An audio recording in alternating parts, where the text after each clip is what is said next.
Hey everyone, welcome back to the channel. Today I wanted to share a story with you all that as I'm getting closer to my meet coming up here in August, it kind of came back to the forefront. I was thinking about it, and it's something that I'm sure you all have run into in the past with your own experiences in meet prep, and that's the idea that no prep ever goes perfectly. There's always a hiccup in prep for a meet. And this is something that I didn't understand as much early on as a lifter. As a young lifter, when you're recovering really fast, you may not be as strong, so you're not moving as much weight at a maximal level, so it's not taking as much of a toll on your body. Preps during that time period can be really rosy, right? Everything's rolling, you're adapting very fast. But once you hit this advanced level of training and progress becomes much harder to come by, then you're bound to have something come up in your prep as you push yourself that is unexpected and altered. So my example that I want to share with you all today was in my prep for this past Nationals, 2023 Open Classic Nationals with Powerlifting America, where 8 days out, I had a situation where it was my final moderately heavy training day. I was supposed to hit, I think, a 695 squat, which, to put it in perspective, that was a little less than my opener at Nationals. And then I was supposed to work up to about a second attempt bench and follow that up by a 725 deadlift, which would be a little bit heavier than my opener. And warming up for squat, things felt fine. I think it was maybe my third to last warm up with 565 pounds. I unracked the bar and it got stuck in the rack as I was walking out, which that's actually a common thing that happens to me with the specific rack I use in the gym. I'm working on it, but it's a common issue.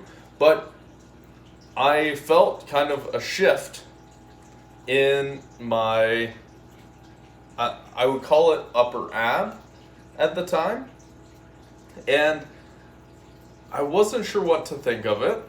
So I completed the squat, no problem. I did my next warm-up, which was going to be my last one, at 645, right before the 695 squat. And I took the brace, and it was a very distinct feeling where when I squeezed my stomach, there was a pain almost through the inside of my torso, making my back feel vulnerable. And I completed the squat and moved fine looking back at footage, but I could tell I was not able to properly brace. And I texted Bill, and as a more advanced lifter with more years under my belt, I was able to communicate with Bill what was going on. Bill McCarthy, my coach, for anyone who doesn't know, Get the Lift Powerlifting, shout out. But I let him know how I was feeling. Of course, it's not going to be instant communication back and forth. So I had to make the call to skip that last heavy squat, the 695, and move on to bench, because I felt like the risk reward for taking that heavy squat was not there, right? By squatting one last time in prep, that last weight is not going to build much strength, if any. And I felt like the possibility of me hurting my back because, for whatever reason, I wasn't able to properly brace was a significant possibility if I took that squat. So I texted Bill, I said, hey, I had to call it on squat. I had a weird thing happen. I called it an abdominal strain. That's what I thought it was. Moved on to bench, and it was still uncomfortable, but I was able to get the benching done without too much issue. Deadlift was where things really hit the fan. And a younger me would have panicked. So for the final session, deadlifting, I was supposed to work up to, like I said, 725.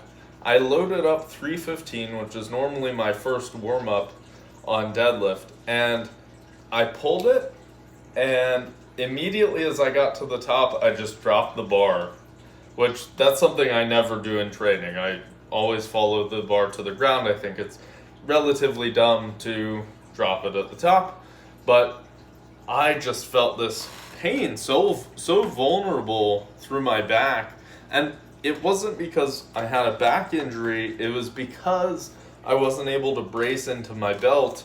I was relying on my back more than I should have, and I would equate it to like getting punched in the gut. That's what it felt like. It was kind of like deep inside my torso, and I knew right then and there that day I maybe could have pulled 600 pounds, and it would have been hard and it would have hurt. So I texted Bill. I said, hey, I'm shutting it down. Whatever I did to my abdominal muscle, it's too much. We have to close it down for the day. And that was my last significant training session before nationals. I did bench one more time. I hit an opener on bench, and I did do a little bit of moving around as we normally do, like 3 days out, doing some like curls and tricep extensions, but I didn't do any actual leg exercises after that, and that was 8 days out. So that entire 8 days, I had to keep it in my head, and I had this discomfort. The biggest thing that would bother me is getting into the car whenever I move sideways. It would hurt right in here. And also if I would twist and pull, flex my abs at all.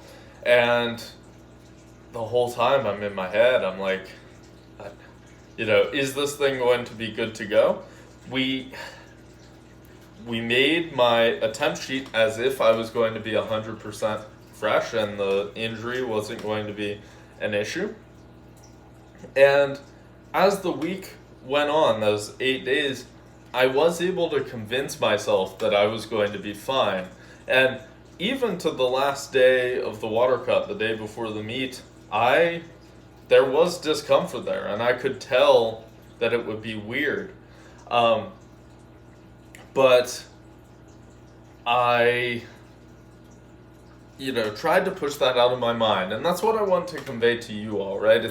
It's hard for me to formulate just how I was feeling, but I was nervous about it. I was constantly like bending over like I was going to deadlift something to feel that area out. And, turns out, in hindsight, I got it checked out after the meet. I had separated a rib, so this cartilage that connects to your lower ribs, I guess my belt, whenever I got stuck on the rack, it just popped one of those ribs loose from the cartilage.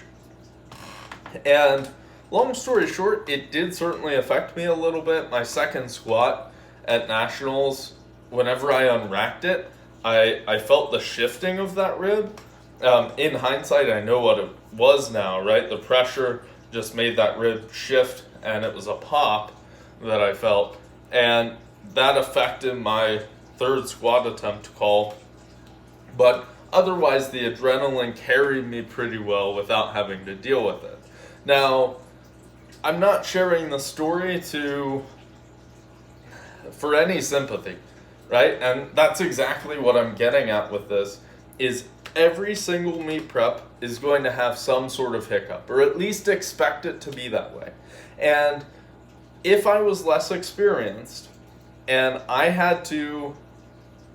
was in that same situation 8 days out, supposed to pull a 700-pound deadlift, and I couldn't pull 315 pounds, a younger, less experienced me would have panicked and would have been like, can I do this meet? Do I need to pull out, right? But with the experience that I have under my belt, I've dealt with past hiccups in training close to a meet. I trusted the process, and I mentally prepared myself as best as I could right? And of course, part of me thought, hey, there's a chance like I can't go, and I hit some embarrassingly low numbers on meet day. There was that chance of that happening.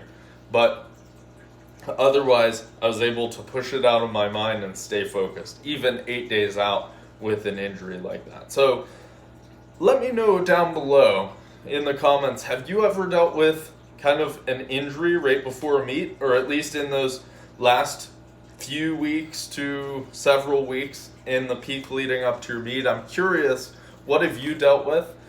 Do you feel the same sentiment as far as like there's always something that we have to deal with? If you enjoyed the video, please like as always and subscribe if you haven't. We're at over 500 subscribers, which is awesome. We're growing, building a nice community of lifters here. I appreciate you all listening until this point, and until next time, happy lifting.